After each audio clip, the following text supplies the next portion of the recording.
Hello and welcome to You Old and Retro. My name's Vincent and this is my Samsung Galaxy Note 8 quick review on the 256 gig Emperor edition of the phone. I got a few months back. I've had this for about 2 to 3 months now and it's running really well. I mean, it is after all what a lot of other phone reviewers and other knowledgeable tech people have actually indicated it's their 2017 phone of the year.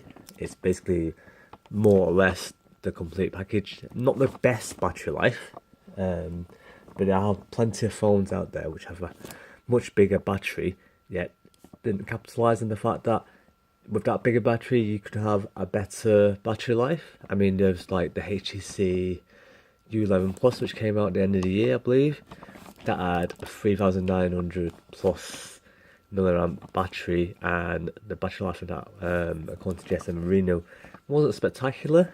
So what Samsung did on this phone was basically have, even though they had a smaller battery than the S8 Plus, which is about 200 milliamps bigger than this one, at 3500, and this one's 3300, is they've got a lot more efficiencies, whether it was hardware or actual software tweaks, and they made the whole thing a lot better basically. So it runs, I've run this all day, not ever really had to worry about actually even the battery life running down too much. There were a few instances where I think there's a Google services or Google Play services which drain the battery a little bit more than normal, but I think that's a common fault of Android rather than the actual phone itself, so not necessarily my phone specific. So all in all, it's been a really good driver. Never had to worry about the battery at all. I mean, I usually keep it on a quick charge when I'm at work or out and about anyway, so it's not generally having much of an issue. I mean, I can take this out in the morning and come back with easy 30-40% battery, and that's with me playing around with the phone quite a bit. If I wasn't playing around much, I've been out and come back with 70-80%. That's just, it's just gradually draining from standby and then not really playing around with it. So absolute great daily driver. I mean, of the main differences, you're going to find that obviously it's memory size. So one of the things I'm going to look at now is, in fact, actually what I'll show you is a much better option. What I generally use is actually something called File Manager, and this is technically an Asus app for the Asus phones, but I found it really good on my previous phone, and it's, as you can see, it shows you by category videos and other stuff like that, by having a quick scan. It also shows you indicative. I've got a 128 gig memory card in this phone as well, but as you can see, you get 230 gigs of available storage, of which 40 gigs is used up at the moment. So I got massive loads of reserves. I mean, I plan on using this phone for the next two years or more, maybe even more. So for me, that's plenty. I can take all my photos, all my videos, and they'll get backed up to Google.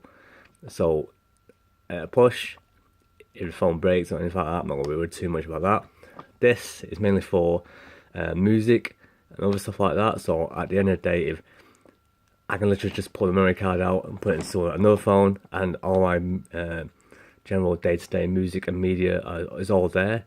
So that's been really good. I mean, literally, I'm walking around with 300 and nearly 50 gigs worth of storage here, and that's amazing as far as a phone is concerned. Basically, if you get any other phone nowadays, you're paying what, over $1,000 easy for a 256 gig option, and that's not with any expandable storage usually. If you're looking about iPhones and anything like that, so that's amazing. Now, obviously, outside of that, on this particular model, because it's a Korean edition, what you're going to find is a lot of the settings are generally for American English and stuff, so you have to fiddle around with some of the options. I mean, in the settings itself, you get a few things like this. It's like T roaming and the KT, because this is a KT edition phone, which I think is Korean Telecom, I believe. So you get these two options, and you also get something which is called T security. It's a bit like basically as if, because I'm here in the UK, so you get O2 or Vodafone or whoever installing their own little sort of bits of software on top. It's not the most ideal of things, but overall, I've not had any issues. I mean, you just generally ignore them. It's a little bit niggle, but you don't see these day to day. And there's a couple of apps on there as well that are installed, but they are in Korean. So what I generally did was just, what you can do on the most of the apps is, in fact, you can, for example, let's have a look. Let's say you hold that up. You can uninstall it, but on some of the apps which are permanently installed, I'm not sure actually, let's have a look. You can disable it basically. So that's the main thing. Now the bad points I found on the phone is that if you put any case in this, the slight curves, it captures a lot of dust. As you can see, I've got a whole rim of dust on here, so I'm going to wipe off later on. And the glass screen protector is not that great on this. It curves around just enough. It's okay. I mean, it fits the case that I've got on here quite well, so that's great. But there's always ever sort of slight edge on here which is capturing dust. As you see, there's a rim of dust around here. I mean, I take it off and clean it every so often, but it is a bit of a pain. So it's either keep your pockets really clean.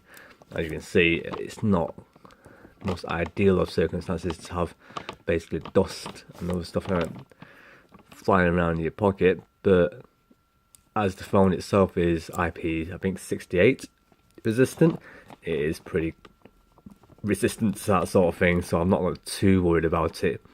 At most, I usually have a microfiber cloth in my pocket or one of my bags, and I usually wipe it off at a push. I can wipe it off on a piece of clothing, it's not too much of an issue.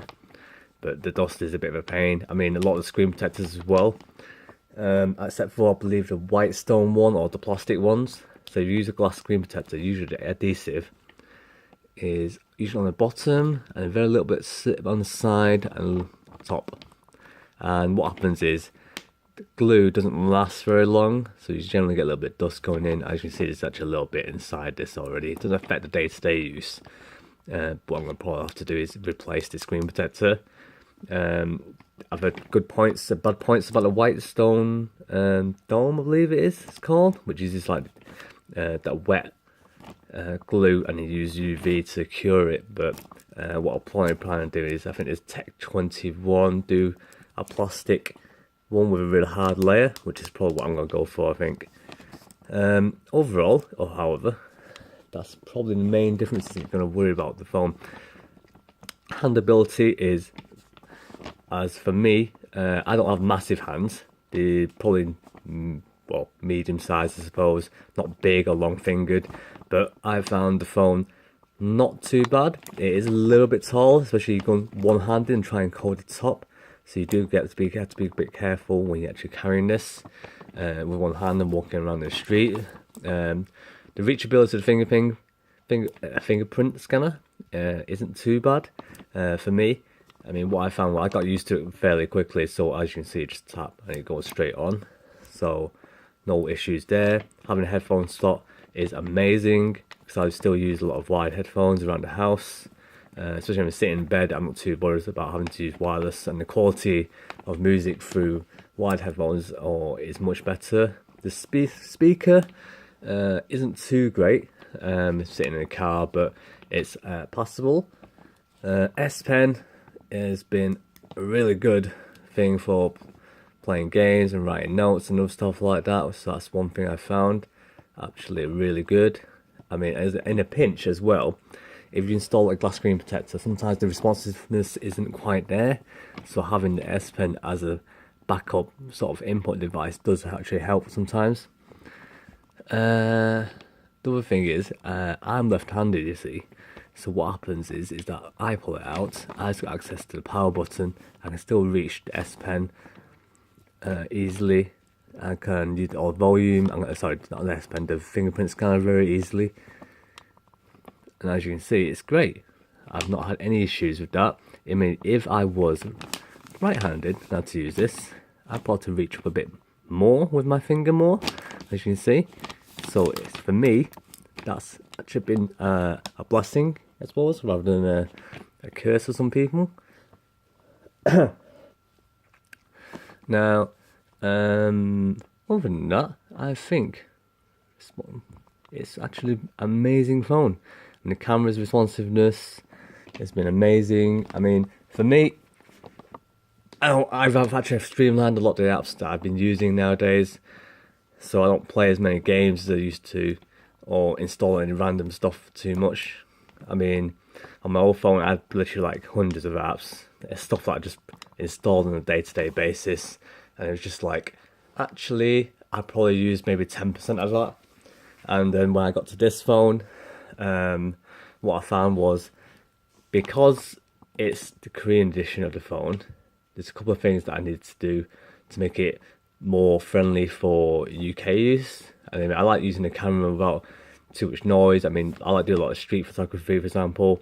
And if the only thing you got is your phone, the last thing you want to be doing is middle of the market or somewhere in the side of anyway, in a busy place, or even on like a fairly quiet street or something like that. Last thing you want to do is go take a picture, go ka-ching, or click. It makes it a permanent click noise, so I had to root the device.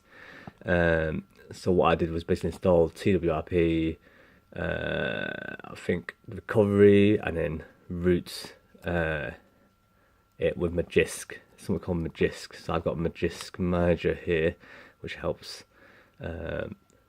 overlook some of the security aspects of the actual device. I mean, for me, that's the only thing I needed to take off. It affects Samsung Pay, I believe, and a few other things like banking apps. It doesn't affect Android Pay, luckily, because I can use the hidden aspect of that Magisk Manager to help smash that, because I find it quite useful having Android Pay. Other than that, it's not. That's the only real niggles that you have to worry about. I mean, before, if I was using the camera app now, look, there's no sound now.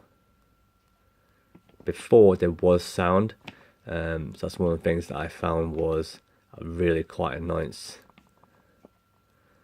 So let's just delete those.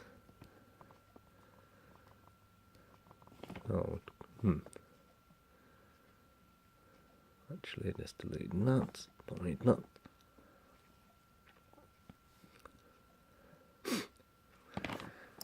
Alright, other things are on my phone, I suppose. I mean, one thing I suppose you need to get in the habit of is probably social media accounts. I mean, if you log into those on a regular basis, you shouldn't have any worries about that. I play a couple of casual games, so I play Clash of Clans, play Fire Emblem Heroes, and Pocket Camp, Animal Crossing, massive Animal Crossing fan. Usually have my usual shopping apps. Here in the UK, I'm on O2, so I obviously have the apps to help with that. I play Infinitode. That's a great little tower defense game. One of some other things I play is a lot of board games, and a lot of board games nowadays are quite good because they use interactive sort of phone or tablet apps. So I play Mansions of Madness, and that does the narrative for you really well.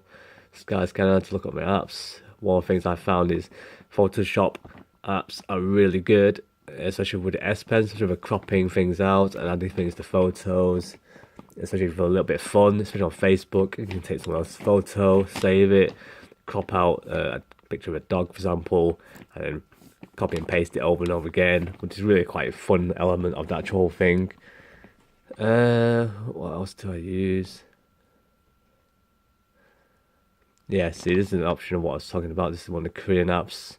I can probably press it and it's not going to disable it as well. There's no need to do that. I can't even touch it anyway. And that's really it. I mean, this thing runs like a dream. I mean, I'm not even going to go through the specs and everything like that because it's pointless, because every other phone reviews in standard edition is exactly the same, more or less. I mean, main benefits of this phone is the massive amount of memory that you're going to have, so you never worry about it running out of storage space, which is a really, really key element these days, especially when you're taking lots of high definition video. You start taking photos every day, you run social media, you start adding and copying other things, you download files. I mean, this is a powerful machine in the first place, so the idea is you want as much memory as possible to make use of that power. I mean, I know next year they're gonna have, or sorry, it'll be this year, 2018, they'll be having the Snapdragon 845s or something like that, and they'll just be incrementally better. But for me, this is the current flagship that you should be having at a very reasonable price. I mean, a lot of phones are something I've put in now. In most countries, have actually dropped. I believe the S8 is now around about about £500 now. Notes had a bit of a drop as well, but I got this off Wonder Mobile. I have to say that their customer service was amazing. I mean, originally I had a screen protector installed on this, and they literally, because it literally came off straight away, they refunded me that difference that I paid for them to install it. But the phone itself was about roughly about £150 cheaper than the 64 gig edition if I bought it in the UK. And this is the 256 gig edition. So if you think about that price difference, it might be an expensive phone, but what are you planning on doing with it is the key element. I mean, for me, this is going to be a key driver for going everywhere. And then as a substitute camera, it's got a fantastic camera. It's not the best camera, I know that. I mean, you can get the Pixel 2 or 2 XL or an iPhone X. I mean, they're rated ever so slightly more better, but it's a matter of opinion, I think. I mean, for some people, they might like the little bluer elements or the slightly more saturated, warmer elements of each different phone and how they'd interpret things. So overall, it's not actually going to be massive differences to most average user. For a high-end camera on most phones, it's fast, it's responsive, and that's all I generally really need. And then obviously when I'm running apps, I want to be able to run it on the fastest possible processor, so that I'm getting a maximum amount of use out of it. It's got a decent battery life, which is a key element, and overall, yeah, it's a massive thumbs up from me. So thanks for watching this review. Hope you subscribe and give me a thumbs up. Hopefully there'll be some more videos coming up as soon as possible. Thanks very much, and bye bye.